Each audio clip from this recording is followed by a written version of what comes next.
BOOMBOX. I have to be honest, it's fine audio quality, but it's not really the best, as with the other Raycon speakers.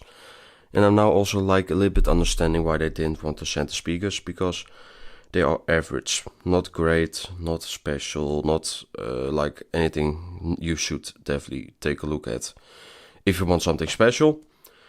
But they are also not bad, but it's just average. Like the bass performance is okay. It's sometimes a little bit harsh with especially the pure EQ, but it does give you more balanced mode than the balanced EQ themselves. So it's pretty hard. Even with the other Raycon speakers, I'm just actually the only speaker where I'm like, oh, that one looks fine and even gives some decent audio performance is a small one, the everyday speaker.